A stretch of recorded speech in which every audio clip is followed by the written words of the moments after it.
The orderly came back in a few minutes with a rifle and 5 cartridges. The person who got the order from the officer has come back, and what he has brought? He has brought a rifle and 5 cartridges. And meanwhile, some Burmans had arrived and told us that the elephant was in the paddy fields below. By that time, he got the information that the elephant was now in the paddy fields, in the rice fields, only a few hundred years away, only in a small distance or in a little distance. As I started forward, practically the whole population of the quarter flocked out of the houses and followed me. The moment he started to look into the matter or to see what the elephant was actually doing, then the whole population, then the Burmese people of the quarter flocked out. They started congregated in a flock. They left their homes and followed him.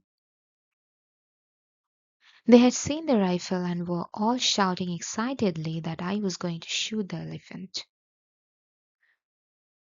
It was the people, it was the Burmans who thought that the narrator took the rifle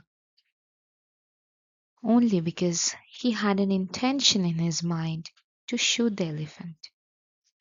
They had not shown much interest in the elephant when he was merely ravaging their homes. But it was different now that he was going to be shot. He's also saying that when the elephant was destroying their houses,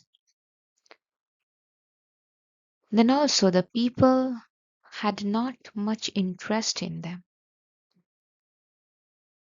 But now they are very hopeful that something interesting is going to happen there. It was a bit of fun to them. It seems something funny to those Burmans, as it would be to an English crowd. Besides, they wanted the meat. Also, if he shot the elephant, then they would get the meat. It made me vaguely uneasy. He was feeling very disturbed. He was very uneasy because that was not his intention.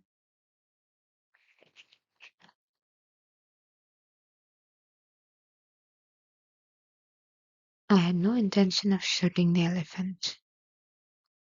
I had merely sent for the rifle to defend myself if necessary. And it is always unnerving to have a crowd following you. The narrator is saying that he hardly had any intention to shoot the elephant. He was simply taking the rifle with him in case it was necessary for him to defend himself. But the scenario was completely different. A huge crowd was following him. I marched down the hill, looking and feeling a fool, with a rifle over my shoulder and an ever growing army of people jostling at my heels. He was simply feeling like a fool, followed by a large number of people who were jostling, who were pushing hard against each other, and in the crowd, at the bottom, when you got away from the huts, there was a metalled road beyond that, a merry west of paddy fields, 1,000 yards across, not yet ploughed, but soggy from the first rains and dotted with coarse grass. So as he was moving forward, he found a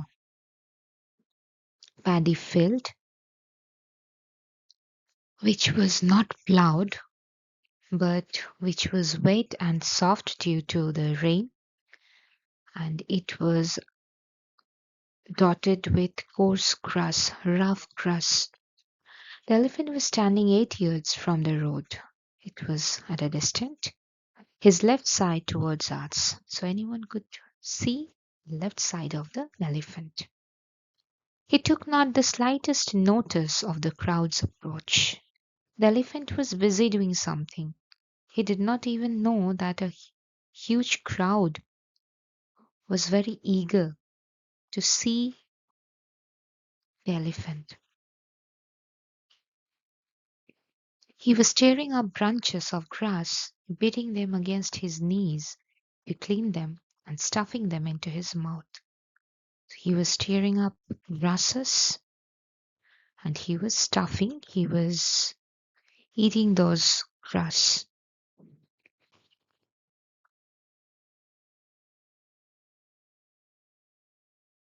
I had halted on the road. I stopped on the road.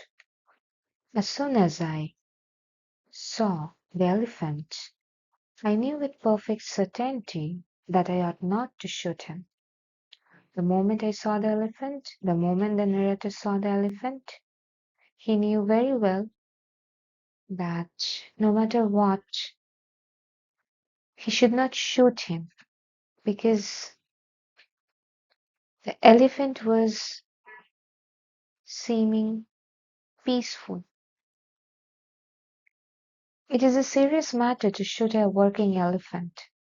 It is comparable to destroying a huge and costly piece of machinery, and obviously one ought not to do it if it can possibly be avoided.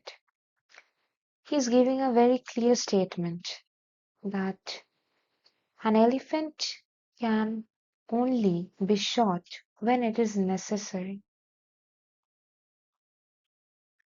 when it is a serious matter. Otherwise, if it can be avoided, then one should not shoot it, as it would be a huge loss. And at that distance, peacefully eating, the elephant looked no more dangerous than a cow. He noticed the elephant was at a distance, who was simply eating the grass, and he was not even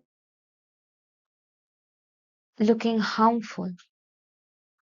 The elephant seemed very calm, like a cow.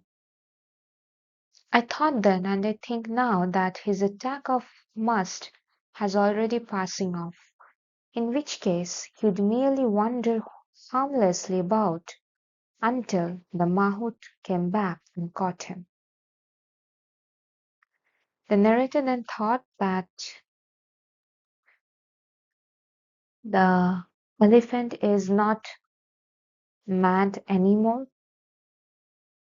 It is a peaceful one, and he would move around, he would move here and there, and by that time, the mahout would definitely come back and take that elephant away with him. Moreover, I did not in the least want to shoot him. Orwell did not had any intention to kill the elephant. I decided that I would watch him for a little while to make sure that he did not turn savage again, and then go home. He thought that he would keep watching the elephant and then leave it. But at that moment I glanced round at the crowd that had followed me. Then he simply turned around and looked at the crowd, or he noticed the crowd which followed him. It was an immense crowd, 2,000 at the least, and growing every minute. So it was a huge crowd of 2,000 people.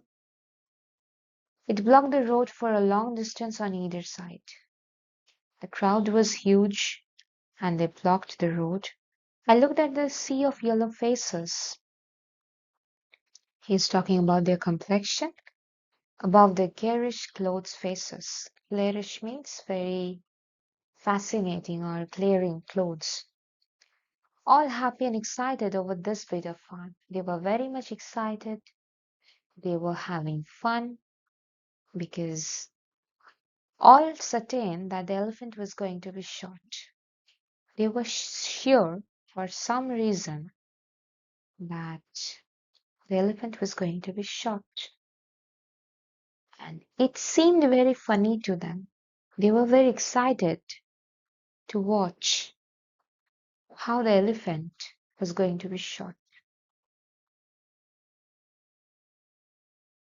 They were watching me as they would watch a conjurer about to perform a trick.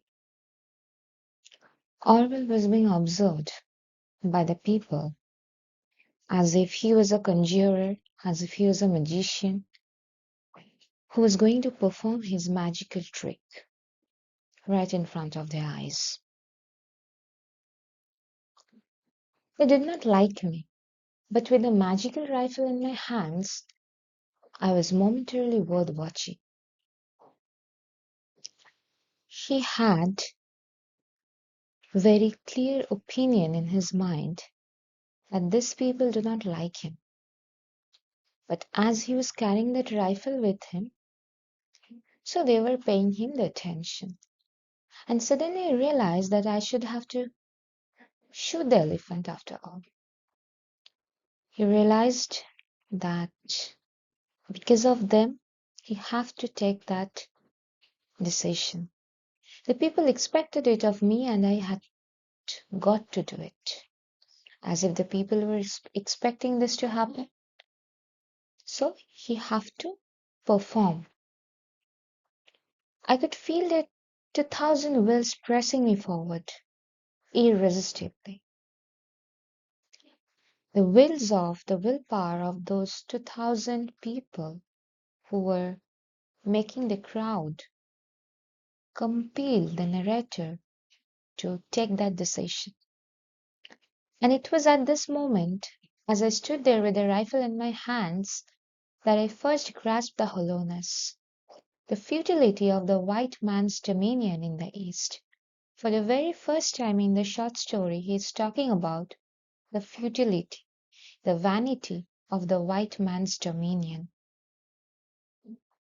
Here is a famous work by Rudyard Kipling named as White Man's Burden, which is a very famous work, or rather, most controversial work of his life, where he also talks about racism. And here in this short story, there are few instances of racism. Here he is saying that he is experiencing the futility or the vanity of white man's superiority. Here was I, the white man with his gun. He was there with his gun, standing in front of the unarmed. Unarmed means not equipped with weapons. The people who met the crowd did not have any weapon with them. They were simply the natives of Burma. But somehow they pressurized the narrator, or it was more of a psychological pressure that he had to take that decision. But in reality, I was only an absurd puppet pushed to and fro by the will of those yellow faces behind. So he was constantly moved forward by the wills of those 2,000 natives of Burma. He was simply feeling like a puppet, a small figure of person who is operated by someone. He was the subdivisional officer there, but he was controlled by the wills of these people. I perceived in this moment that when the white man turns tyrant, it is his own freedom that he destroys. He becomes a sort of hollow, posing dummy, the conventionalized figure of a Sahib, for it is the condition of his rule that he shall spend his life in trying to impress the natives. The perception of the narrator is that as he was facing the situation, he could feel that hollowness and he could feel that there are so many duties that had been ascribed to the figure of a Shahid. For it is the condition of his rule that he shall spend his life in trying to impress the natives, as he is saying that this must be a rule that have been imposed on the Shahid. That as if you were a Shahid, you have to act like a Shahid. And so in every crisis, he has got to do what the natives expect of him. And it is very necessary when you are in power, you have to do something which would to make place in the hearts of your native people. He wears a mask and his face grows to fit it. So he is definitely wearing a mask because the figure or the character he's showing to the audience, to the natives of Burma, that is not truly he himself. He's wearing a mask, as if you have read Shakespeare, then you would find out that there was once very famous at a point of time in England that they used to wear a mask and they used to have a masquerade party. So hiding their faces, and if you have read Preludes by Eliot, there is also a scene where he's talking about those masquerades which we use to hide our faces. We work behind the screens. We do not hold that authenticity. We have to wear a mask whenever we are making any public appearance. I'd got to shoot the elephant. I'd committed myself to doing it when I sent for the rifle. So there was a sort of commitment made which the reader is now unfolding. A Shahid has got to act like a Shahid. He has got to appear resolute. Resolute means someone who has the ability to fight back and who knew exactly what he is going to know his own mind and to do definite things. So what is expected of him? To come all that way, rifle in hand, with 2,000 people marching at my heels, and then to trail feebly away, having done nothing? No, that was impossible because he is a Shahid. So there is another one thing. If you have read Ulysses, you would find that until I became a name. So your name is very fascinating. It is something that your aura is connected to it. By hearing your name, people might guess what is going to happen. So you have to make that thing. And the Shahids have made that thing. If they just have stepped away from that awkward situation, it would not be considered as a behavior of a Shahid. So he was having that immense pressure in his mind to act like that. That was impossible. The crowd would laugh at me. He cannot leave that place. He cannot simply say, no, I'm not going to shoot that elephant because it has done no harm to me or to any people. Though it had done that a few hours ago, but now it is completely safe. He cannot say that. And my whole life, every white man's life in the East, was one long struggle not to be laughed at. So he's making it very clear that there are two phrases. One is laughed at and one is laughing with. So laughing with means when you are laughing with someone. Laughed at means when somebody is laughing at you. They're making fun of you. Okay, so he's stating that statement very clearly that it was a long struggle. You could say that for their whole life they have struggling to be the dominant one, to be the one in power. So you cannot simply let it go. You have to fight for it.